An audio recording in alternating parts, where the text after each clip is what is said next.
ബഹുമാനരായ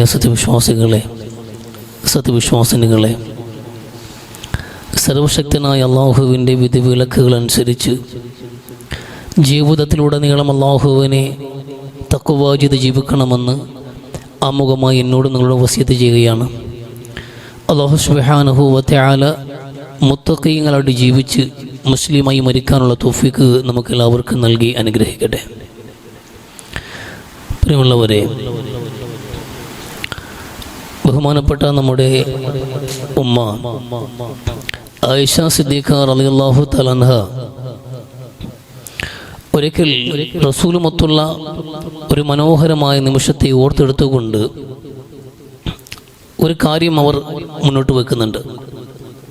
അവർ പറയുന്നുണ്ട്, ഒരിക്കൽ അള്ളാഹുവിൻ്റെ റസൂൽ സ്വല്ലല്ലാഹു അലൈഹി വസല്ലം തങ്ങൾ എന്നോടൊപ്പം എൻ്റെ വീട്ടിലായിരിക്കുമ്പോൾ അള്ളാഹുവിൻ്റെ റസൂലിൻ്റെ പള്ളിയുടെ പരിസരത്ത് ഹബശക്കാരായി വന്ന ഒരു കൂട്ടം ആൾക്കാർ, അവർ ചില ഉല്ലാസ പരിപാടികൾ, ചില ആയുധങ്ങൾ കൊണ്ട് നടത്തുന്ന അവരുടെ പ്രത്യേകമായ മെയ്വഴക്കമുള്ള ചില കലാപരിപാടികൾ അവർ അവതരിപ്പിക്കുന്നുണ്ടായിരുന്നു.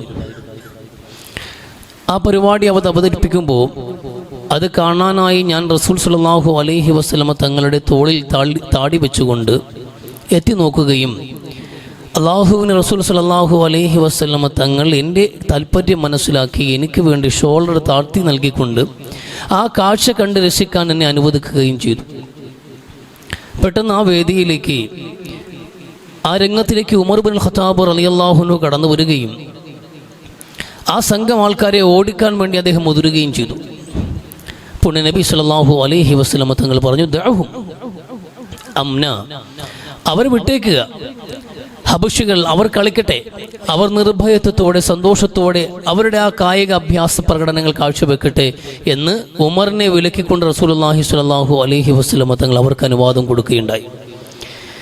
ഈ സംഭവം ആയിഷ സിദ്ദീഖ റളിയല്ലാഹു അൻഹ പറഞ്ഞിട്ട് ശേഷം ഒന്നുകൂടി അവർ ചേർത്ത് പറയുന്നുണ്ട്. ഈ സംഭവം ഓർത്തെടുത്ത് പറഞ്ഞതിൻ്റെ കാരണം എന്നുള്ളത്, നോക്കൂ, എനിക്ക് ഈ കാണാൻ ഇഷ്ടമുള്ള ഒരു കാഴ്ച കാണാൻ ഞാൻ ആഗ്രഹിക്കുകയും കണ്ട് രസിച്ചിരിക്കുകയും ചെയ്തപ്പോൾ അതെനിക്ക് അനുവദിച്ച് നൽകിയിട്ടുണ്ട് റസൂലുള്ളാഹി സ്വല്ലല്ലാഹു അലൈഹി വസല്ലം. അതുപോലെ നിങ്ങൾ ഓരോരുത്തരും നിങ്ങളുടെ സ്ത്രീകളോട് അവരുടെ പ്രായം പരിഗണിച്ചുകൊണ്ട് അവരുടെ വിനോദങ്ങളും രസങ്ങൾ കൂടി പരിഗണിച്ചുകൊണ്ട് വേണം അവർ കൈകാര്യം ചെയ്യേണ്ടത്. ഒരു പരുക്കൻ ശൈലിയിലല്ല കൈകാര്യം ചെയ്യേണ്ടത് എന്ന് പ്രിയപ്പെട്ട ഉമ്മ ആയിഷ സിദ്ദീഖ റളിയല്ലാഹു അൻഹ നമ്മളോട് പറഞ്ഞു വെക്കുന്നുണ്ട്.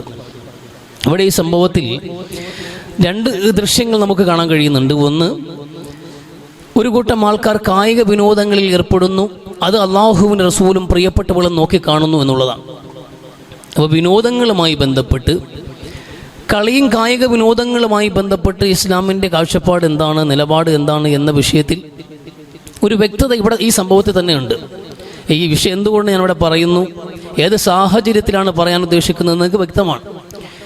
ലോകം മുഴുവനും ഒരു കാൽപന്ത് കളിയുടെ പിറകെ നിൽക്കുന്നൊരു സാഹചര്യമാണ് ഇപ്പോൾ ഉള്ളത്.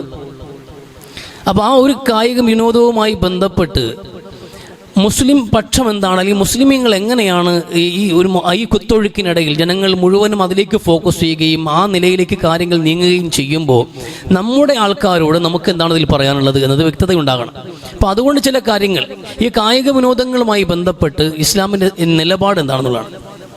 ഈ സംഭവം നോക്കുക, ഇവിടെ കളി നടക്കുന്നു, അത് കളി കണ്ടിരിക്കുകയും ചെയ്യുന്നു. രണ്ട് സംഭവമുണ്ട് ഇവിടെ, കണ്ടാസ്വദിക്കാം, അതോടൊപ്പം തന്നെ കളിക്കാം. ഇത് രണ്ടും ഇവിടെ സംഭവിക്കുന്നുണ്ട്. പക്ഷേ ഈ രണ്ടിനും വ്യക്തമായ ഇവിടെ എന്താണ് നേട്ടമെന്നുള്ളതല്ല ചോദ്യം. പ്രധാനമായിട്ടും കായികമായ ഒരു കലകൾ അല്ലെങ്കിൽ ഒരു മത്സരങ്ങളിൽ ഏർപ്പെടുക, അല്ലെങ്കിൽ അതിൻ്റെ കായികമായ നിലയിലുള്ള സ്പോർട്സുമായി ബന്ധപ്പെട്ട് നിൽക്കുമ്പോൾ ഉണ്ടാകുന്ന ആരോഗ്യപരമായ ഒരു പുരോഗതി ഉണ്ടാകണം. സ്വാഭാവികമായിട്ട് അതിൻ്റെ നേട്ടമാണ്.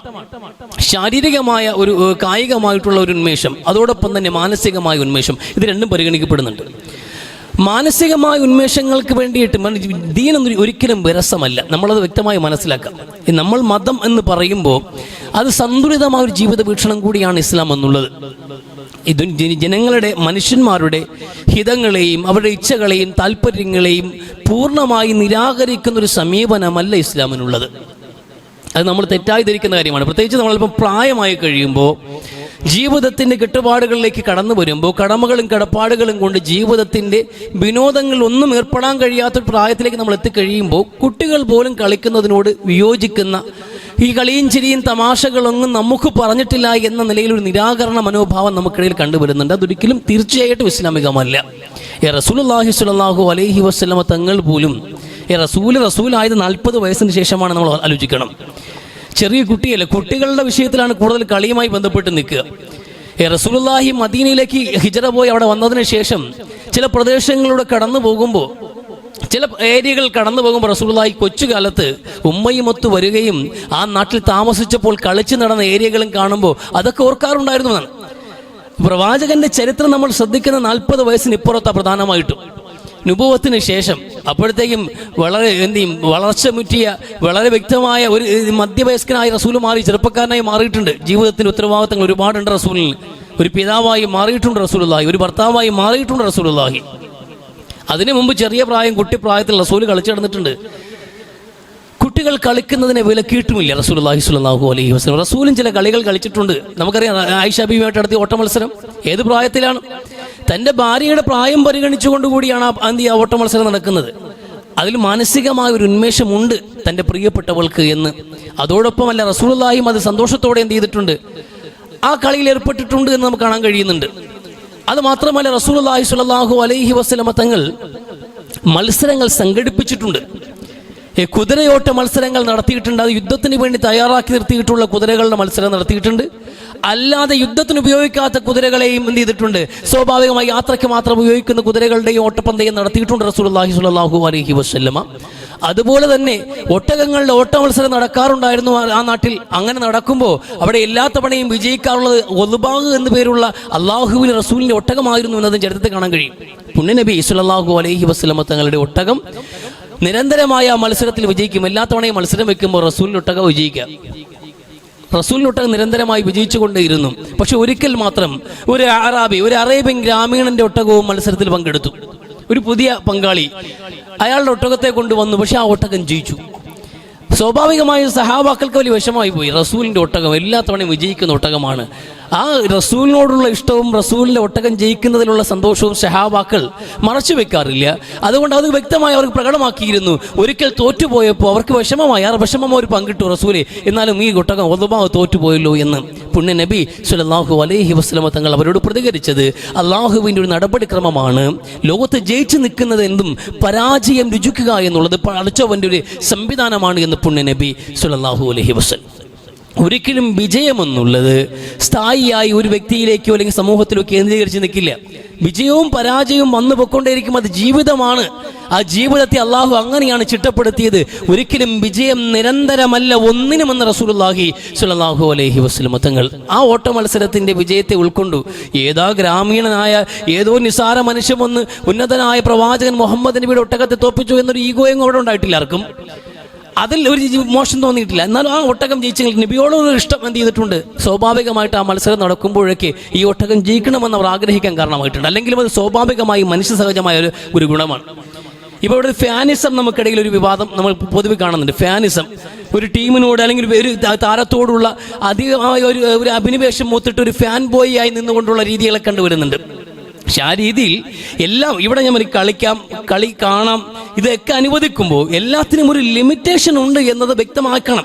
നമ്മൾ നിരാകരിക്കുക, പൂർണ്ണമായിട്ട് അടച്ചാക്ഷേപിച്ച് ഇത് പാടില്ല, യുവതലമുറയോട് ഇതെങ്ങും പാടില്ല, നിർത്തണമെന്ന് പറയുന്നതിന് മുമ്പ് ഇതെങ്കിലും നിർത്തലല്ല ആവശ്യം. ഇതിനൊക്കെ വ്യക്തമായ വഴി കാണിച്ചു കൊടുക്കുക എന്നുള്ളതാണ്. റസൂലുള്ളാഹി സ്വല്ലല്ലാഹു അലൈഹി വസല്ലം തങ്ങൾ ഒരിക്കൽ പുറത്തു വരുമ്പോൾ ഒരു കൂട്ടം ആൾക്കാർ വലിയ മത്സരം നടത്താണ്. അമ്പെയ്ത്ത് മത്സരം നടത്തുന്നു. 2 ടീമുകൾ ഇങ്ങനെ മത്സരം നടത്തുമ്പോൾ പുണ്യ നബി സ്വല്ലല്ലാഹു അലൈഹി വസല്ലം തങ്ങൾ അത് കാണാൻ വേണ്ടി നിന്നു. റസൂൽ പറഞ്ഞു, ഇർമു, നിങ്ങൾ അമ്പെയ്ത്ത് മത്സരം നടത്തൂ, നടത്തിക്കൊണ്ടേയിരിക്കുമെന്ന്. എന്ന് ഇസ്മായിൽ നബി അലൈഹി ഇസ്ലാമിന്റെ പരമ്പരയിൽപ്പെട്ടവരെ അറബികൾ, അത് റസൂൽ പറയുന്ന അറബികളോട് പറയാണ്, നിങ്ങളുടെ എന്ത് ചെയ്യുക, നിങ്ങൾ ഇസ്മായിലിന്റെ മക്കളാ, ഇസ്മായിലിന്റെ മക്കളെ നിങ്ങൾ അമ്പെയ്ത്ത് മത്സരം നടത്തിക്കൊള്ളു, കൊള്ളാം, നല്ല ഉഷാറായിട്ടുണ്ട്, നിങ്ങളുടെ വാപ്പ നല്ലൊരു അമ്പെയ്ത്തുകാരനായിരുന്നു എന്ന് പുണ്യ നബി സ്വല്ലല്ലാഹു അലൈഹി വസല്ലം. ഇസ്മായിൽ നബി അലൈഹി ഇസ്ലാം അറബികളുടെ പിതാവ്, അറബികളുടെ വാപ്പയായ ഇസ്മായിൽ നബി അലൈഹി ഇസ്ലാം നല്ലൊരു അമ്പെയ്ത്തുകാരനായിരുന്നു. അദ്ദേഹം നല്ല അമ്പെയ്ത്തുകാരനായതുകൊണ്ട് നിങ്ങളും അമ്പെയ്ത്ത് മത്സരം നടത്തൂ എന്ന് പുണ്യ നബി സ്വല്ലല്ലാഹു അലൈഹി വസല്ലം. ആ മത്സര രംഗത്ത് റസൂൽ ഇരുന്ന് കഴിഞ്ഞപ്പോൾ റസൂൽ കണ്ടിരുന്ന റസൂലുള്ളാഹി പെട്ടെന്ന് പറഞ്ഞു, ഞാൻ ഈ ടീമിനെ പിന്തുണയ്ക്കുന്നു എന്ന്. 2 ടീം മത്സരിക്കുമ്പോൾ സ്വാഭാവികമായ റസൂൽ പറഞ്ഞു, ഞാൻ ഇവരോടൊപ്പമാണ് എന്ന്. അതിന് പല കാരണം ഉണ്ടാവും. പക്ഷെ റസൂൽ ഇത് പറഞ്ഞു കഴിഞ്ഞപ്പോൾ അവിടെ കളി നിർത്തി. അവിടെ എതിർ ടീം അവിടെ ആയുധം വെച്ച് കീഴടങ്ങി, അവരൊന്നും മത്സരത്തിൽ പങ്കെടുക്കുന്നില്ല. അവർ മത്സരം നിർത്തിയപ്പോൾ റസൂൽ എന്തുകൊണ്ട് നിങ്ങൾ മത്സരം നിർത്തുന്നുണ്ടെന്ന് ചോദിച്ചപ്പോൾ നബിയെ, അങ്ങ് ആ ടീമിനെ പിന്തുണയ്ക്കുകയാണെങ്കിൽ പിന്നെ ഇനി നമുക്കെന്ത് മത്സരമെന്ന്. റസൂൽ പറഞ്ഞില്ല, മത്സരം തുടരട്ടെ, ഞാൻ എല്ലാവർക്കും ഒപ്പമാണ് എന്ന് പുണ്യ നബി സ്വല്ലല്ലാഹു അലൈഹി വസല്ലം. ആരോടും പ്രത്യേകിച്ച് ഒരു ടീമിനെ ഞാൻ പിന്തുണയ്ക്കുന്നില്ല എന്ന് പുണ്യ നബി സ്വല്ലല്ലാഹു അലൈഹി വസല്ലം. ഇത് നമ്മൾ സ്വാഭാവികമാണ്. ഒരു ഗെയിം നടക്കുകയാണ് ഇവിടെ നമ്മുടെ കൺമുമ്പിൽ. ആ കളി എന്തെന്ന് പോലും നമുക്കറിയില്ല. 2 കളർ ജേഴ്സിയുള്ള 2 വ്യക്തികളോ 2 ടീമോ മത്സരിക്കുന്ന കാഴ്ചയ്ക്ക് നമ്മൾ സാക്ഷിയാണ്, നമ്മൾ കണ്ടിരിക്കുകയാണ്. സ്വാഭാവികം അല്പസമയം കഴിയുമ്പോൾ നമ്മൾ അതിലൊരു ടീം ജയിക്കണമെന്ന് ആഗ്രഹിക്കും. അത് മനുഷ്യ സഹജമാണ്. അതെന്ത് കളിയാണെന്ന് പോലും നമുക്കറിയില്ല. ഒന്നുകിൽ സഹതാപമായിരിക്കും, ഒരുത്തും തോറ്റുപോയിക്കൊണ്ടിരിക്കുകയാണ്, അവന്റെ പെർഫോമൻസ് മോശമാണ്, അപ്പോൾ നമ്മൾ സഹതാപത്തിന് വേണ്ടി ഇവൻ ജയിച്ചെങ്കിലെന്ന് ആഗ്രഹിക്കാം. സ്വാഭാവികമായി സംഭവിക്കാം. അല്ലെങ്കിൽ ഇങ്ങനെയും സംഭവിക്കാം, മറ്റ് മറുഭാഗത്തുള്ളവന്റെ പെർഫോമൻസ്, മികച്ച പെർഫോമൻസ് കാഴ്ചവെക്കണം, അവന്റെ കഴിവ് കൊള്ളാം, ആ കഴിവ് കണ്ടിട്ട് ഇവർ ജയിക്കണമെന്ന് ആഗ്രഹിക്കും. രണ്ടാളൊരു ടീം ജയിക്കണമെന്ന് സ്വാഭാവികമായി മനുഷ്യൻ ആഗ്രഹിക്കുക എന്നുള്ളത് ഇവിടെ സംഭവിച്ചു. പുണ്യ നബി സ്വല്ലല്ലാഹു അലൈഹി വസല്ലം തങ്ങളുടെ വിഷയത്തിലും പ്രവാചകന്റെ ഒട്ടകത്തിന്റെ വിഷയത്തിലും നമ്മൾക്ക് അത് കാണാൻ കഴിയും. സഹാബാക്കൾ ആ ഒട്ടകം ജയിക്കണമെന്ന് ആഗ്രഹിച്ചു. അപ്പോൾ ഏതെങ്കിലും ഒരു ടീമിനെ ഇഷ്ടപ്പെടുകയോ അവർ ജയിക്കണമെന്ന് ആഗ്രഹിക്കുകയോ അവരുടെ കളികൾ കണ്ടിരിക്കുന്നതോ ആ കളിയുടെ ഭാഗമായി നമ്മൾ കളിക്കുന്നതോ ഒന്നും തന്നെ ഇസ്ലാമിൽ തെറ്റില്ല. അതൊരു തെറ്റായ നടപടിയല്ല. യൂസുഫിൽ ഖുർആൻ പറയുന്ന വാപ്പയോട് യാക്കൂബ് നബി അലൈഹി ഇസ്ലാമിനോട് മക്കൾ വന്നിട്ട് പറയുന്നത് അർസിൽഹു മഅന, യൂസുഫിനെ കൂടി നമ്മളോടൊപ്പം വിടുക പിതാവേ, ഞങ്ങൾ കൊണ്ടുപോകാം, നാളെ വേട്ടയ്ക്ക് പോകുമ്പോൾ അവനെയും കൊണ്ടുപോകാം, അവൻ കളിച്ച് രസിക്കട്ടെ എന്ന്, അവനും കളിച്ച് രസിക്കട്ടെ എന്ന് ഒരു കുട്ടിയുടെ ആ ഒരു ആസ്വാദനത്തെയും ആ തലത്തെ ഖുർആൻ കൂടി ഉൾക്കൊള്ളുകയാണ്. ആ പ്രയോഗം അതുപോലെ എടുത്തു വെക്കാണ്. അപ്പോൾ കളിയുമായി ബന്ധപ്പെട്ട് നിൽക്കുന്ന കാര്യങ്ങൾ അത് കായികമായ ഉന്മേഷം നൽകാം, മാനസികമായ ഉന്മേഷങ്ങൾക്ക് വേണ്ടിയാകാം. ആ നിലയിലൊക്കെ കളിയുമായി ബന്ധപ്പെട്ട് മത്സരങ്ങളുമായി ബന്ധപ്പെട്ട് നിൽക്കുന്നതിനെ നിരാകരിക്കുന്നില്ല ഇസ്ലാം. പക്ഷേ ഇവിടെ കുട്ടികൾ, ചെറുപ്പക്കാർ പ്രധാനമായിട്ട് മനസ്സിലാക്കേണ്ട ഒരു പ്രധാനപ്പെട്ട കാര്യം എന്നുള്ളത്, ഒരു കാരണവശാലും ഈ പറഞ്ഞ അനുവാദങ്ങൾക്കും അപ്പുറത്തേക്ക് അതിര് വിട്ടു പോകുന്നൊരു സാഹചര്യം ഉണ്ടാകാൻ പാടില്ല. എന്ന് വിശുദ്ധ ഖുർആൻ. ഈ ജീവിതമെന്ന് പറഞ്ഞാൽ തന്നെ കുറെ കളി തമാശകളാണ്. കളികളും തമാശകളും വിനോദങ്ങളുമാണ് ജീവിതമെന്നുള്ളത്. ജീവിതത്തിൽ നമ്മൾ എവിടെ നോക്കിയാൽ അത് കാണാൻ കഴിയുക. ഭാര്യ, മക്കൾ, കുടുംബം, ഇതിലൊക്കെ നമുക്കൊരു വിനോദവും സന്തോഷവും ഉണ്ട്. കളികളും തമാശകളുമുണ്ട്, രസങ്ങളുണ്ട്. ആയിക്കോട്ടെ, ഈ ജീവിതം അതാണ്. മൊത്തത്തിൽ നമ്മുടെ മുമ്പിലുള്ള രസങ്ങളും സന്തോഷങ്ങളുമായി ബന്ധപ്പെട്ട് ആ രസച്ചരട് പൊട്ടിപ്പോകാതെ ആനന്ദതുന്തലിലായി വിനോദത്തിലായി അഡിക്റ്റായി ജീവിക്കാൻ ആഗ്രഹിക്കുന്നവരാണ് നമ്മൾ. ആയിക്കോട്ടെ, പക്ഷെ നിങ്ങളൊരു കാര്യം മനസ്സിലാക്കണം,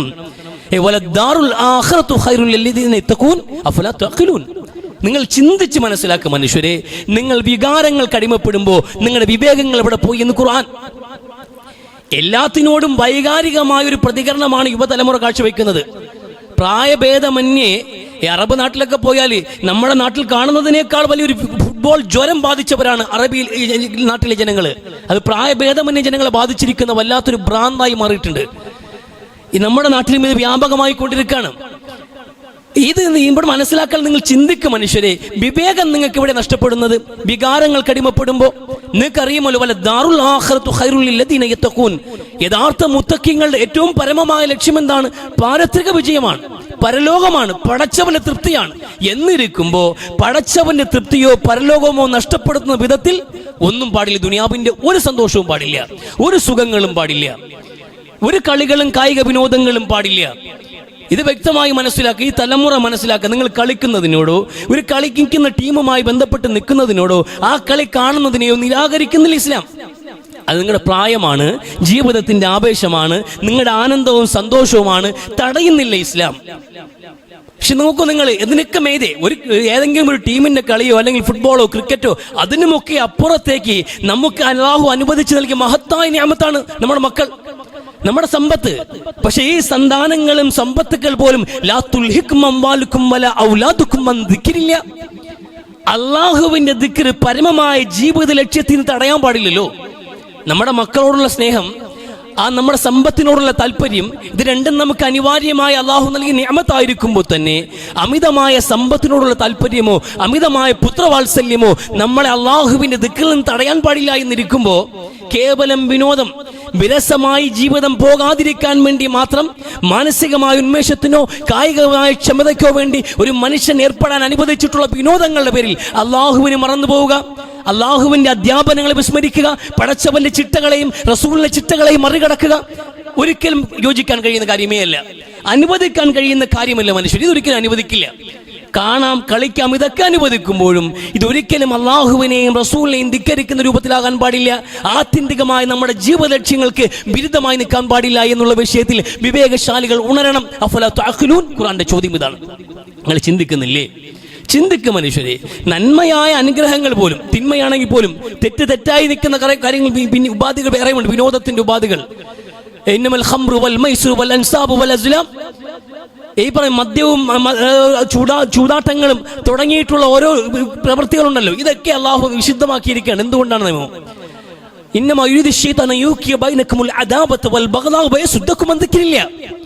ഇതൊക്കെ ഉണ്ടാക്കുന്നത് ഈ ചൂതാട്ടങ്ങളും മദ്യപാനവും ലഹരിയുടെ നിരന്തരമായ ഉപയോഗങ്ങളും ഒക്കെ നിങ്ങൾക്കിടയിൽ ഒരു വിവേചനം ഉണ്ടാക്കാനും നിങ്ങൾക്കിടയിൽ ശത്രുത ഉണ്ടാക്കാനും കാരണമായി തീരും. പരസ്പരം ശത്രുക്കളാവാണ് ജനങ്ങൾ. നിങ്ങൾ ചൂതാട്ടത്തിൽ ഏർപ്പെടുക. ഈ കളികൾക്കിടയിൽ വലിയ ചൂതാട്ടം നടക്കുന്നുണ്ട്. ഈ ഫുട്ബോളുമായി ബന്ധപ്പെട്ടോ IPL ബന്ധപ്പെട്ടോ മറ്റ് ക്രിക്കറ്റ് മാമാങ്കങ്ങളുമായി ബന്ധപ്പെട്ടോ ഒക്കെ ഇവിടെ നിൽക്കുന്നത് വലിയ വാതുവെപ്പുകളാണ്, പന്തയങ്ങളാണ്, പണം വെച്ചിട്ടുള്ള വാതുവെപ്പുകൾ. അതിൽ ജനങ്ങൾ ഭാഗമാക്കുകയാണ്. അതിനുവേണ്ടി എന്ത് ചെയ്യണം? ആൾക്കാരെ ഇടപെട്ടുകൊണ്ടിരിക്കുകയാണ്. ഇതിവിടെ നടന്നുകൊണ്ടിരിക്കുന്നുണ്ട്. ഇതൊക്കെ മനുഷ്യർക്കിടയിൽ ഒരു ഫാൻ ബോയ് ആയി മാറിയിട്ട് ബ്രസീലിന്റെ ഫാൻസ്, അർജന്റീനയുടെ ഫാൻസ്, അങ്ങനെ പോർച്ചുഗലിന്റെ ഫാൻസ്, ഇങ്ങനെ വിവിധങ്ങളായ രാജ്യങ്ങളെയോ കളിക്കാരെയോ പിന്തുണച്ചു കൊണ്ടുവരുന്ന ഫാൻ കൂട്ടങ്ങൾ ഇവർ എന്ത് ചെയ്യുന്നു? പൂർണ്ണമായി പരസ്പരം 2 ടീമുകളായി 3-4 ടീമുകളായി മാറിയിട്ട് പരസ്പരം പോരടിക്കുന്ന സാഹചര്യം. ആദ്യം സൗഹൃദത്തിലാണ് തുടങ്ങുക, പിന്നെ അത് ശത്രുതയിൽ അവസാനിക്കുന്ന, പരസ്പരം തമ്മിലടിക്കുന്ന കൊലപാതകങ്ങൾ പോലും ഇതിന്റെ പിന്നിൽ നടക്കാറില്ലേ? ഒറ്റപ്പെട്ടാണെങ്കിൽ പോലും എല്ലാം ചെന്ന് കൊലപാതകങ്ങൾ അവസാനിക്കുന്നു എന്നല്ല ഈ പറഞ്ഞത്. ഒറ്റപ്പെട്ടാണെങ്കിൽ പോലും ഈ ഫാൻ ഫൈറ്റുകൾ, കൊലപാതകങ്ങൾ വരെ കലാശിച്ചിട്ടുണ്ട്. ആർക്ക് നഷ്ടപ്പെട്ടു? ആർക്കാണ് നഷ്ടപ്പെട്ടത്? ഒരു കുടുംബത്തിന്റെ തുണയാകേണ്ടവൻ, ഒരു കുടുംബത്തെ ഷോൾഡർ ചെയ്യേണ്ട, ഒരു കുടുംബത്തിന്റെ ഭാവിയുടെ ഭദ്രതയാകേണ്ട ഒരു വ്യക്തി ഒരു കുഞ്ഞു കൗമാരപ്രായത്തിൽ കൊല്ലപ്പെടുകയാണ്. കൊന്നവനും പെട്ടില്ലേ? അപ്പൊ ഈ നിലയിലുള്ള ഫാൻ ഫൈറ്റുകൾ അനുവദിക്കുന്നില്ല ഇസ്ലാം. അതിനപ്പുറത്തേക്ക് ഇത് കടന്നു പോകണം. ഇത് ഈ യുക്കില്ല. മാത്രമല്ല, ഈ കായിക വിനോദങ്ങളുമായി നിങ്ങൾ ഏർപ്പെടുമ്പോൾ, ഇതിന്റെ പന്തയങ്ങളുമായി ബന്ധപ്പെട്ട് ഈ ഏത് കാര്യങ്ങളും, നല്ലതാകട്ടെ ചീത്തയാകട്ടെ, അനുവദിച്ച നല്ല കാര്യങ്ങൾ, മക്കളാണെങ്കിലും സന്താനങ്ങളാണെങ്കിലും മദ്യമാണെങ്കിലും മറ്റേത് പന്തയങ്ങളാണെങ്കിലും മറ്റേത് പരിപാടിയാണെങ്കിലും സുദ്ധക്കും ദിക്രില്ലായി അള്ളാഹുവിന്റെ ദിക്റിൽ നിങ്ങൾ തടയം ചെയ്യുന്നുണ്ടെങ്കിൽ അത് അപകടമാണ്. പടച്ചവനെ അകറ്റുന്നുണ്ടെങ്കിൽ അവിടെയാണ് അഫ്ലാ തഅഖിലൂൻ ഖുർആൻ ചോദിക്കുന്നത്. ചിന്തിക്കുന്നില്ല മനുഷ്യരെന്ന്. വിവേകം ഉണരണം. നമ്മുടെ പരമമായ ലക്ഷ്യം എന്നത് പടച്ചവന് പ്രീതിയാണ്, പാരത്രിക വിജയമാണെന്നിരിക്കുമ്പോൾ ഒരു കാരണവശാലും ഇത് തടസ്സമാകാൻ പാടില്ല. അത് മാത്രമല്ലല്ലോ, നമ്മൾ ഈ കുട്ടികൾക്ക്, ഈ കൗമാരപ്രായക്കാർക്കിടയിൽ ഈ താരങ്ങൾക്കുണ്ടാക്കുന്നൊരു സ്വാധീനമുണ്ട്. അത് നമുക്ക് അനുവദിക്കാൻ കഴിയുന്ന സംഗതിയല്ല. നിങ്ങൾ കാണുന്നതിന് വിരോധമില്ല, കളിക്കുന്നതിന് വിരോധമില്ല. അതൊക്കെ ഇസ്ലാം അനുവദിക്കുന്നു. മനുഷ്യ പ്രകൃതിയോട് ഇണങ്ങി നിൽക്കുന്ന സന്തുലിതമായ ഒരു ജീവിത വീക്ഷണമാണ് ഇസ്ലാമിൻ്റെത്. നിങ്ങളുടെ പ്രായത്തെ പരിഗണിക്കുന്നുണ്ട്. കുട്ടികളാണ്, നിങ്ങൾക്ക് കളിക്കണം, കളി കാണാൻ ഇൻട്രസ്റ്റ് ആണ്, കളി കണ്ടിരിക്കാൻ നിങ്ങൾ ഇഷ്ടപ്പെടുന്നുണ്ട്. അപ്പൊ ഇടയ്ക്ക് ഇടവേളകളിൽ അത്തരം വിനോദങ്ങളാകാം. അതല്ല പ്രധാനമെന്നുള്ളത്. വിരസമായി പോകാതിരിക്കാൻ, ഈ ജീവിതം വിരസമായി പോകാതിരിക്കാൻ വേണ്ടിയിട്ട് ഇടവേളകൾ കളികളാകാം, തമാശകളാകാം, രസങ്ങളാകാം, ഒരു കുഴപ്പമില്ല, ഇസ്ലാം അനുവദിക്കുന്നു. പക്ഷെ നമ്മുടെ പരമമായ ലക്ഷ്യത്തിന് വിരുദ്ധമാകാൻ പാടില്ലല്ലോ. ആ രസങ്ങൾക്കൊപ്പം തന്നെ നിങ്ങൾക്കുണ്ടാവുന്ന മറ്റു ചില പ്രശ്നങ്ങൾ, അതിനെന്ത് ചെയ്യുക? പൂർണ്ണമായ ഒരു സ്വാധീനം ഈ താരങ്ങളുടെ വിഷയത്തിൽ നിങ്ങൾക്ക് ഉണ്ടാവുക. ഒരു അടിമത്തത്തിലേക്ക്, താരാരാധനയിലേക്ക്, ആ വാക്ക് അങ്ങനെ ഉപയോഗിക്കുന്നത് ഒരു പരിധി വരെ ചില ആൾക്കാരുടെ വിഷയത്തിൽ ആരാധന തന്നെയായി മാറിയിട്ടുണ്ട്. സമ്പൂർണ്ണമായ ഒരു കീഴൊടുക്കം എന്നതുപോലെ ചില താരങ്ങളെ പൂർണ്ണമായിട്ട് അനുകരിക്കുക. അവരുടെ ഹെയർ സ്റ്റൈലുകൾ, അവരുടെ രൂപഭാവങ്ങൾ, അവരുടെ ജേഴ്സികൾ അണിയുന്നത് തെറ്റെന്നല്ല പറയുന്നത്. പക്ഷെ അതെല്ലാം ഒരു തരത്തിലുള്ള ഒരു ഇത്തിബായി മാറുന്നില്ലേ? ഒരു അനുകരണ മനോഭാവം, വല്ലാത്തൊരു അനുകരണം നടക്കണ. ആ താരത്തിനോടുള്ള അനുകരണം മൂലം അയാളുടെ ചരിത്രം എത്രയാണ് നമ്മൾ മനസ്സിലാക്കുന്നത്. അയാൾക്ക് വേണ്ടി വെക്കുന്ന കട്ടൗട്ടുകൾ എത്രയാണ്. നമ്മുടെ സോഷ്യൽ മീഡിയകളിൽ മുഴുവൻ നിറഞ്ഞു നിൽക്കുന്ന നമ്മുടെ പോസ്റ്റുകൾ മുഴുവനും ആ താരത്തിൻ്റെത്, അയാളുടെ ചരിത്രം, അയാളുടെ വിജയങ്ങൾ, അയാളുടെ മുന്നേറ്റങ്ങൾ. അയാളെ പോലെ നമ്മൾ എന്ത് ചെയ്യുന്നു? വസ്ത്രം ധരിക്കുന്നു, അയാളെ പോലെ ഹെയർ സ്റ്റൈൽ ഉണ്ടാക്കുന്നു. പൂർണ്ണമായ അനുകരണത്തിലേക്ക് ഒരു താരത്തിനോടുള്ള ഒരു മനുഷ്യന്റെ ആരാധന ഏത് അവസ്ഥയിലെത്തി നിൽക്കുന്നു? ഇത് അനുവദിക്കാൻ കഴിയുന്ന സംഗതിയാണോ? ആരെയാണ് നമ്മൾ അനുകരിക്കേണ്ടത്?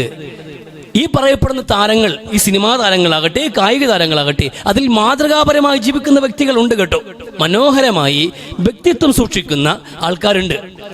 മുസ്ലിമീങ്ങളായ കായിക താരങ്ങളുണ്ട്, അവർക്കിടയിൽ തന്നെ നല്ലവരും കെട്ടവരുമുണ്ട്, പേരുകൊണ്ട് മുസ്ലിമായവരുമുണ്ട്. പ്രധാനമായിട്ടും ഈ മേഖലയിൽ നിൽക്കുന്നതിൽ 50% താഴെയെങ്കിലും ആൾക്കാർ, ഏകദേശം 50% ആൾക്കാരെങ്കിലും അത്ര വലിയ വ്യക്തിത്വങ്ങൾ കീപ്പ് ചെയ്യുന്ന ആൾക്കാരേ അല്ല. അവർ സുലഭമായി ലഹരി ഉപയോഗിക്കുന്നവരും മദിരാശികളുമായി ബന്ധപ്പെട്ട് ജീവിക്കുന്നവരും കള്ളും കഞ്ചാവും പെണ്ണുപിടിയുമായി ജീവിക്കുന്നവരാണ് മഹാഭൂരിപക്ഷം വരുന്ന ഈ മേഖലകളിൽ പ്രവർത്തിക്കുന്ന താരങ്ങളിൽ ഭൂരിഭാഗവും. ഇവരിൽ എവിടെയാണ് മാതൃകയുള്ളത്? ഇവരിൽ എവിടെയാണ് മാതൃകയുള്ളത്? ഈ മാതൃകയ്ക്ക് ഒരു യോഗ്യതയും ഇല്ലാത്ത ആൾക്കാരെ മാതൃകയാക്കുകയാണ്. നമ്മൾ അനുകരിക്കേണ്ടത് ആരെയായിരുന്നു? മുഹമ്മദ് നബി സ്വല്ലല്ലാഹു അലൈഹി വസല്ലം. ഈ മുസ്ലിം ചെറുപ്പക്കാർ ഈ മലപ്പുറത്ത് മാത്രമല്ല, ഇപ്പം നമ്മുടെ നാട്ടിലൊക്കെ വ്യാപകമായി മുസ്ലിം ചെറുപ്പക്കാർ കാണിക്കുന്ന ഈ താരങ്ങളോടുള്ള ആവേശം, ഈ ഫുട്ബോൾ ജ്വരം കാണുമ്പോൾ നമുക്ക് മനസ്സിലാക്കാൻ കഴിയുന്നത് ഇവർക്ക് എന്ത് സ്നേഹമാണ് അള്ളാഹുവിൻ്റെ റസൂലിനോടുള്ളത്, അള്ളാഹുവിനോട് ഇവർക്ക് എന്താണ് കമ്മിറ്റ്മെന്റ്, എന്ത് കടപ്പാടാണുള്ളത്. ഇസ്ലാമികമായ ചരിത്രങ്ങൾ എത്രയാണ് ഇവർ കണ്ടിട്ടുള്ളത്. ത്യാഗോജ്ജലമായ ജീവിതം ഖലീലുല്ലാഹി ഇബ്രാഹിം നബി അലൈഹിസ്സലാം. ആ ഇബ്രാഹിം നബി അലൈഹിസ്സലാമിനോട് നമുക്ക് ഈ ഇബ്രാഹിം നബി അലൈഹിസ്സലാം എത്ര പ്രിയപ്പെട്ടവനാകണം. അദ്ദേഹത്തിന്റെ മകൻ ഇസ്മായിൽ നബി അലൈഹിസ്സലാം നമ്മുടെ ഹീറോകളാ, നമ്മുടെ നായകന്മാരാ, നമ്മൾക്ക് റോൾ മോഡലുള്ള വ്യക്തികളാണ്.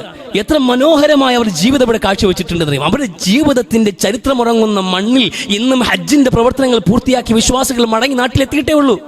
അതിന്റെ ചൂട് മാറിയിട്ടില്ല. അത്ര വിശാലമായ മനോഹരമായ ലോകത്തെ ആകർഷിക്കുന്ന ചരിത്രമുണ്ട് പ്രവാചകന്മാരുടേതായിട്ട്. അത് വിശുദ്ധ ഖുർആൻ വിശദീകരിക്കുന്നുണ്ട്.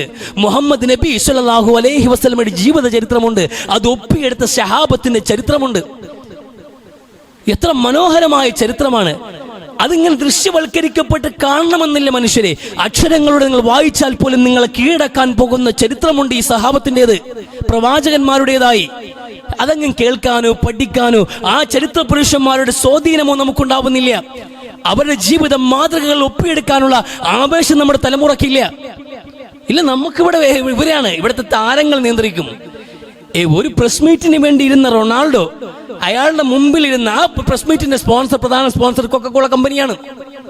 ആ കൊക്കക്കോള എടുത്ത് താഴെ വെച്ചിട്ട് വെള്ളമെടുത്ത് ഉയർത്തി കാണിച്ച് ഒറ്റ ദിവസം കൊണ്ട് 4.7 ലക്ഷം കോടി രൂപയുടെ നഷ്ടമുണ്ടാക്കി ആ കൊക്കക്കോള കമ്പനിക്ക്.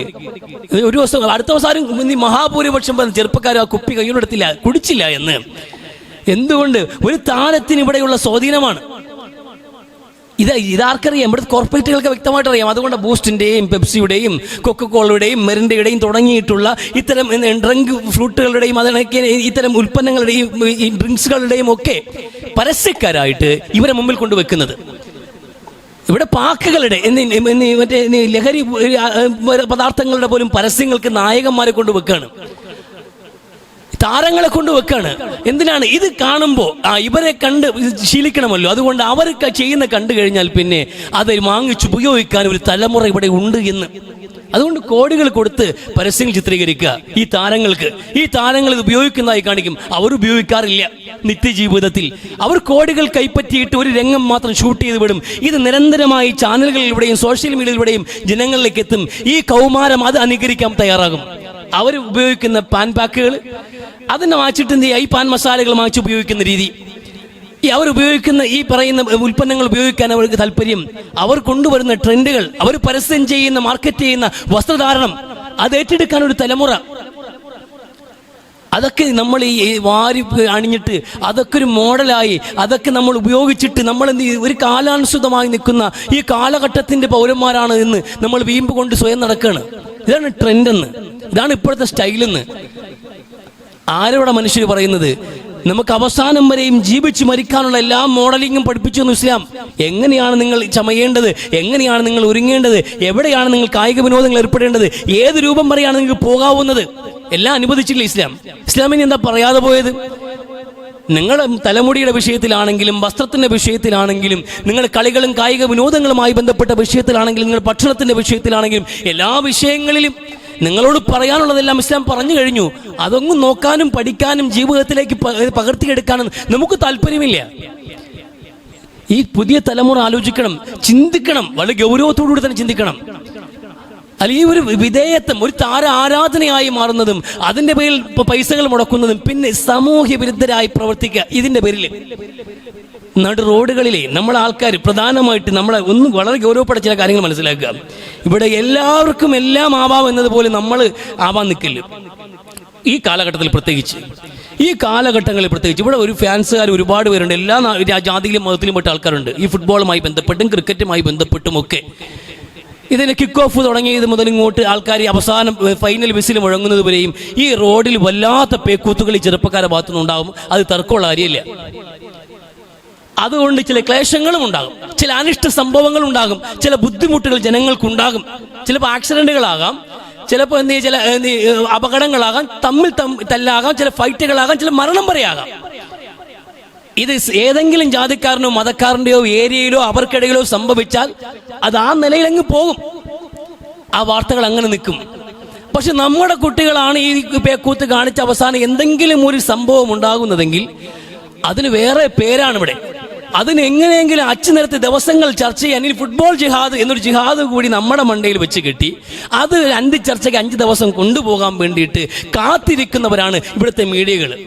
നമ്മളൊക്കെ ഈ പ്രോത്സാഹനം തന്ന് നമ്മൾ ചെയ്യുന്ന ഫ്ലെക്സ് ബോർഡുകളോ നമ്മളെ മക്കൾ ചെയ്യുന്ന ഈ റോഡിൽ കാണിക്കുന്ന അഭ്യാസങ്ങളൊക്കെ വിഷ്വലാക്കി ചാനൽ കൊണ്ടിട്ട് ഫുട്ബോളിൻ്റെ ആവേശം മലപ്പുറത്തും ഇതാ ഇവിടെ ഈ തിരുവനന്തപുരത്തും എന്നൊക്കെ പറഞ്ഞ് വാർത്ത കൊടുക്കുന്ന അതേ ആൾക്കാർ ഏതെങ്കിലും ഒരു അനിഷ്ട സംഭവം ഉണ്ടായാൽ അതിനെ കൊണ്ടുപോയി ജിഹാദാക്കി വാർത്ത കൊടുക്കാനും മുസ്ലിം ചെറുപ്പക്കാരെ അറസ്റ്റ് ചെയ്ത് ജയിലിൽ വെക്കാനും ബാക്കിയുള്ളവരൊക്കെ പ്രായത്തിൻ്റെ ആവേശമാണ്, അവർ സ്പോർട്സ്മാൻ സ്പിരിറ്റാണ് എന്ന് പറഞ്ഞു കളയും. പക്ഷെ നമ്മൾ ആൾക്കാർ അങ്ങനെ ചെയ്യില്ല.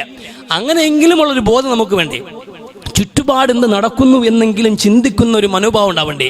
അല്ലാതെ എന്തെങ്കിലും ഒരു ഫെസ്റ്റിവലിൽ വരുമ്പോൾ, ഫുട്ബോളോ ക്രിക്കറ്റോ IPL വരുമ്പോൾ വൈകാരികമായ ഒരു ആവേശത്തോടെ ചാടുന്നതിന് മുമ്പ് ചിന്തിക്കും മനുഷ്യരെ, ഏതറ്റം വരെ നമുക്ക് പോകാം. ഇങ്ങനെ ഒരു ആവേശ പോരാട്ടം നടക്കുന്നു, ലോകത്ത് തിരഞ്ഞെടുക്കപ്പെട്ട രാജ്യങ്ങൾ തമ്മിൽ ഏറ്റുമുട്ടുന്ന ഫുട്ബോൾ കളികൾ നടക്കുന്നു. അത് ഏത് ലിമിറ്റ് വരെ നമുക്കതിനെ ആസ്വദിക്കാം, അതിനെങ്ങനെ നോക്കിക്കാണണം? ഈ കളികളുമായി ബന്ധപ്പെട്ട് നാടുനീളെ നമ്മൾ കളിച്ചു നടക്കുമ്പോൾ ഏത് വിധത്തിൽ നമുക്കിത് കളിക്കാം? ഈ കളി ആസ്വാദനവും ഇസ്ലാം അനുവദിക്കുന്നതിനും അപ്പുറത്തേക്ക് പോകാൻ പാടില്ല എന്ന ഒരു കൃത്യതയും വ്യക്തമായ ഒരു നിലപാടും വിശ്വാസിക്കുണ്ടാകണം. അതിന് ചെറിയ പ്രായം മുതൽക്കേ ആ പക്വത നമ്മൾ കൈവരിക്കണം. അതുകൊണ്ട് ഗൗരവ സ്വഭാവത്തോട് പറയുകയാണ്, ഈ ജ്വരം ബാധിച്ചിട്ട് അവിവേകം കാണിക്കാൻ പാടില്ല. അനുവദിച്ച ലിമിറ്റുകൾക്ക് അപ്പുറത്തേക്ക് കടക്കാതെ അനുവദിച്ച പരിധിക്കുള്ളിൽ നിന്നുകൊണ്ട് മാത്രം ഇത്തരം കായിക വിനോദങ്ങളെ നോക്കിക്കാണുക. അല്ലാഹു ചിന്തിച്ച് പ്രവർത്തിക്കാൻ തൗഫീക്ക് നൽകി അനുഗ്രഹിക്കട്ടെ. അല്ലാഹു സുബ്ഹാനഹു വ തആല നമുക്ക് നൽകിയ അതിമഹത്തായ അനുഗ്രഹമാണ് സത്യത്തിൽ ആരോഗ്യമെന്നുള്ളത്. ആരോഗ്യക്ഷമത ഉയർത്തുന്ന ആരോഗ്യ സംരക്ഷണവുമായി ബന്ധപ്പെട്ട എല്ലാ മേഖലയും ഇസ്ലാം വളരെയധികം പ്രോത്സാഹിപ്പിച്ചിട്ടുണ്ട്. അൽ മുഅ്മിനുൽ ഖബിയ്യു ഖൈറും മിൻ മുഅ്മിനിൽ ലഈഫ് എന്ന് പുണ്യ നബി സല്ലല്ലാഹു അലൈഹി വസല്ലം. ആരോഗ്യമുള്ള വിശ്വാസിയാണ് ദുർബലനായ രോഗം ബാധിച്ച വിശ്വാസികളേക്കാൾ ഉത്തമമെന്ന് പുണ്യ നബി സല്ലല്ലാഹു അലൈഹി വസല്ലം. അപ്പോൾ ആരോഗ്യം നിലനിർത്തുക, അതുമായി ബന്ധപ്പെട്ട കായിക വിനോദങ്ങൾ ഏർപ്പെടുക.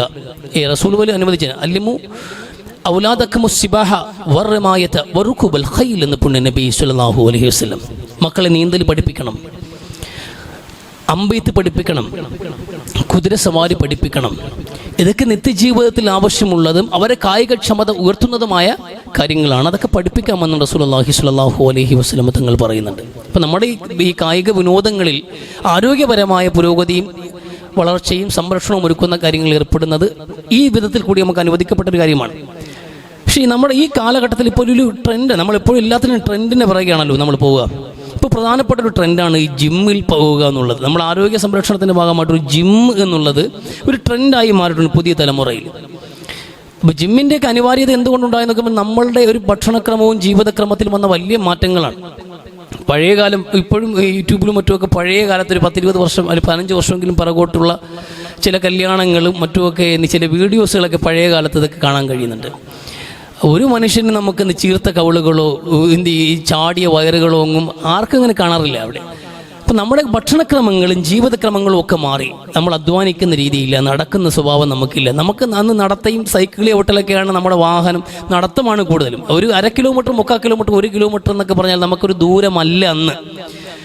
ഇപ്പം നമുക്ക് ഇവിടെ നിന്ന് അപ്പോൾ അടുത്ത ആ ടോൾ ജംഗ്ഷൻ വരെ പോകണമെങ്കിൽ അത്രയും ദൂരം പോകണമെന്നാണ് നമ്മൾ ആലോചിക്കുക. അത്രയും ദൂരം ഇനി പോകണമെന്ന്. അപ്പോൾ അതുടനെ വണ്ടി എടുത്താൽ പോവാം. നടത്തമില്ല. അങ്ങനെയുള്ള കായികമായ അധ്വാനങ്ങളും അങ്ങനെ ജോലിശീലങ്ങളൊക്കെ മാറിയില്ലേ? സ്ത്രീകൾക്ക് പോലും അതില്ല. അധ്വാനിക്കുന്ന ഒരു തൊഴിലും എടുക്കാറില്ല. ചെറിയ എന്തെങ്കിലും ഒരു ദിവസം മിക്സി കംപ്ലൈൻ്റ് ആയി അല്ലെങ്കിൽ ഒരു ദിവസം കറണ്ട് ഇല്ലാതെ പോയാൽ ബതിൽ നമുക്ക് പഴയ രീതിയിൽ ചെയ്യാൻ പറ്റും. അമ്മിയും അല്ലെങ്കിൽ അരയ്ക്കാനോ ഇടിക്കാനോ ചതയ്ക്കാനോ ഒക്കെ പറ്റുന്നവരാണ്. അന്ന് അങ്ങനെ വല്ല സംഭവിച്ചാൽ ചെയ്യും. പക്ഷെ വീട്ടിനകത്ത് ആണുങ്ങൾക്ക് ഇരിക്കാൻ പറ്റില്ല. ഓരോ ഇടിക്കും ഓരോ ഡയലോഗായിരിക്കും. കറണ്ടും ഇല്ല, അങ്ങനെയാണ് ചെയ്യുന്നത്, ഇൻവെർട്ടർ വായിക്കാൻ പറഞ്ഞിട്ട് കേൾക്കുന്നില്ല എന്ന് ഒരു ജോലി അധ്വാനിച്ച് ചെയ്യാൻ നമ്മുടെ സ്ത്രീകൾക്കും താല്പര്യമില്ല. പക്ഷേ ഈ സ്ത്രീകളെ പോലും ബാധിച്ചിരിക്കുന്ന ഒരു ട്രെൻഡാണ് ഇപ്പോൾ ജിമ്മിൽ പോകുക എന്നുള്ളത്. വീട്ടിൽ ചതയാണെങ്കിൽ ഒരു പണിയും ചെയ്യാൻ താല്പര്യമില്ലാതിരിക്കുമ്പോഴും ഇപ്പോഴത്തെ ടീനേജ് പെൺകുട്ടികളെ വല്ലാതെ ബാധിച്ചിരിക്കുന്ന ഒരു സുഖേടാണ് ജിമ്മിൽ പോകുന്നത്. എന്തിനാണ് നമ്മൾ ആരോഗ്യ സംരക്ഷണമാണെങ്കിൽ നിരാകരിക്കാൻ കഴിയുന്ന സംഗതിയല്ല. പക്ഷേ ഇവിടെ നമ്മൾ ചെയ്യുന്നതിൻ്റെ കാരണം പ്രധാനമായിട്ടും ഒരു ട്രെൻഡ് ഇവിടെ മേക്ക് ചെയ്യപ്പെടുന്നുണ്ട്. അത് സെലിബ്രിറ്റികൾ പ്രധാനമായി സൃഷ്ടിക്കുന്നതാണ്. ഇവിടുത്തെ സിനിമാ മേഖലയിൽ മറ്റും പ്രവർത്തിക്കുന്ന താരങ്ങളുടെ ഇൻഫ്ലുവൻസ് ആണ് ഈ മേഖലയുടെയും ഏറ്റവും വലിയൊരു മാർക്കറ്റിംഗ് നടക്കുന്നത്. വ്യാപകമായി നടന്നുകൊണ്ടിരിക്കുകയാണ്. പക്ഷെ അതിൽ നിന്ന് നമ്മൾ അങ്ങനെ പോകുന്നവരെ തടയാൻ മാർഗ്ഗമില്ല. എന്നെ അവിടെ ഹറാമാക്കിയതെന്ന് ചോദിച്ചാൽ ഇവിടെ ഹറാം ആക്കിയിട്ടില്ല. ഒരു ഹലാലായ കാര്യം ഹറാമാക്കാൻ ഞാൻ ആളുമില്ല. പക്ഷെ ഇവിടെ നമ്മൾ ശ്രദ്ധിക്കാനുള്ളത് പ്രത്യേകിച്ച് സ്ത്രീകൾ, പുരുഷന്മാരുടെ വിഷയത്തിലല്ലെങ്കിൽ സ്ത്രീകളുടെ പ്രധാനമായിട്ടും ആരോഗ്യ സംരക്ഷണം ഞാൻ ജിമ്മിനും പോയി ഒരു വർക്കൗട്ടും ചെയ്ത് ഒരു പ്രോട്ടീനും അടിച്ച് കയറ്റിയിട്ട് മസിൽ വരുക്കാൻ പോകുന്നവർ അത് പിന്നീട് എന്ത് ബുദ്ധിമുട്ടുണ്ടാക്കുമെന്നത് കൂടി സ്റ്റഡി ചെയ്യുക. നമ്മൾ ഏത് ചികിത്സയുമായി ബന്ധപ്പെട്ടാലും അല്ലെങ്കിൽ ഏതെങ്കിലും മേഖലയിൽ പ്രവർത്തിക്കുന്നതിന് മുമ്പ്, അതിൽ ഇടപെടുന്നതിന് മുമ്പ് അതിന് വിദൂരമായ വശങ്ങളെക്കുറിച്ച് മനസ്സിലാക്കുക. ഒരു ചിന്തിച്ച് മനസ്സിലാക്കിയിട്ട് ചാടും മുമ്പ് നോക്കുക എന്നൊരു ചൊല്ലുണ്ട്, ലുക്ക് ബിഫോർ യു ജമ്പ് എന്ന് പൊതുവിൽ നമ്മൾ പറയാറുണ്ട്. അതുപോലെ ചാടും മുമ്പ് നോക്കിയിട്ട് വേണം വിലയിരുത്തി മനസ്സിലാക്കി പ്രവർത്തിക്കാൻ. ഇത് സ്ത്രീകളുടെ വിഷയത്തിൽ ഇവിടെ മിക്സഡ് ആയ ജിമ്മുകളിലാണ് ഏറ്റവും കൂടുതൽ ആണും പെണ്ണും ഒരുമിച്ചിരിക്കുന്നതാണ് ഏറ്റവും കൂടുതൽ അഡ്മിഷൻ ഉള്ളത്. അവിടെ ആൾക്കാർക്ക് പോകാൻ താല്പര്യമുള്ളത്, അവിടെയാണ് മത്സരം, അഡ്മിഷൻ എടുക്കാൻ അവിടെയാണ് ഫീസ് കൊടുത്ത് ആൾക്കാർ പോയിക്കൊണ്ടിരിക്കുന്നത്. ഇവിടെ ഒരു പ്രധാനമായും ഇസ്ലാം പഠിപ്പിക്കുന്ന ഒരു കാര്യമുണ്ട്.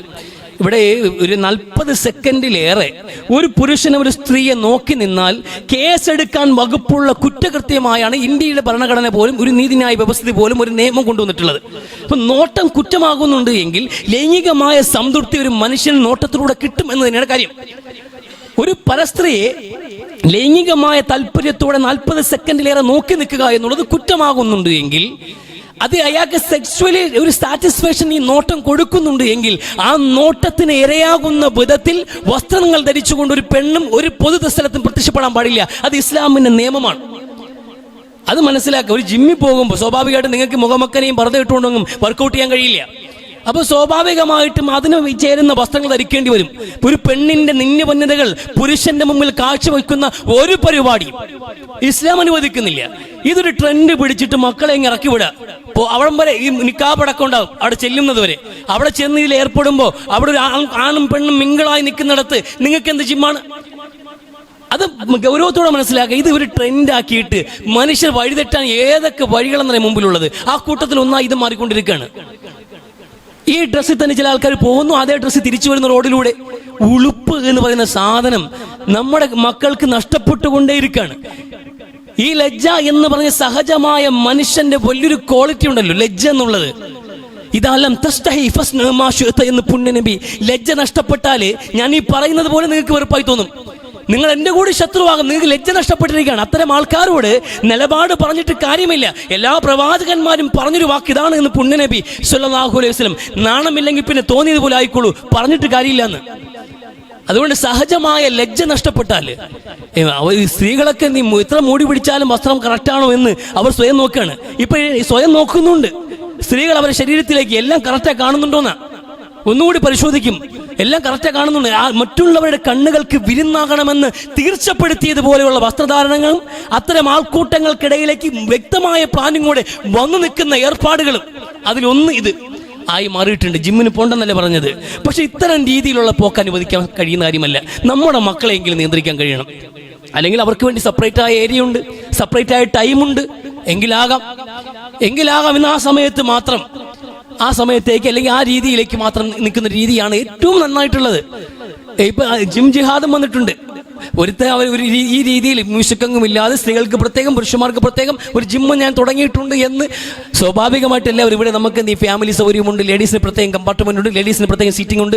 അങ്ങനെയൊക്കെ അവനവന്റെ സ്ഥാപനത്തിലെ ഫെസിലിറ്റികൾ പരസ്യപ്പെടുത്തുക സ്വാഭാവികമാണ്. പക്ഷെ തൊപ്പിയും താടിയും വെച്ച് ഒരുത്തം പറഞ്ഞതുകൊണ്ട് അതിനെ ജിം ജിഹാദാക്കിയും മാറ്റിയിട്ടുണ്ട്. അങ്ങനെയും ഒരു വാർത്ത സൃഷ്ടിക്കാൻ അവിടെ ശ്രമിച്ചുകൊണ്ടിരിക്കുകയാണ്. നമ്മുടെ കുട്ടികളുടെ സുരക്ഷ ഉറപ്പുവരുത്തേണ്ടത് നമ്മുടെ ബാധ്യതയാണ്. നമ്മുടെ ഇസ്ലാം സംരക്ഷിക്കേണ്ടത് നമ്മുടെ ബാധ്യതയാണ്. അതുകൊണ്ട് ആരെങ്ങനെയൊക്കെ എന്തൊക്കെ പറഞ്ഞ് വിമർശിച്ചാലും നമ്മൾ നമ്മുടേതായ ഒരു ചട്ടവട്ടത്തിൽ നിന്നുകൊണ്ട് ഒരു കൃത്യമായിട്ട് വേണം മുന്നോട്ട് പോകേണ്ടത് എന്ന് ഓർമ്മപ്പെടുത്തുകയാണ്. അല്ലാഹു സുബ്ഹാനഹു വ തആല ചിന്തിച്ച് പ്രവർത്തിക്കാൻ തൗഫീഖ് നൽകി അനുഗ്രഹിക്കട്ടെ.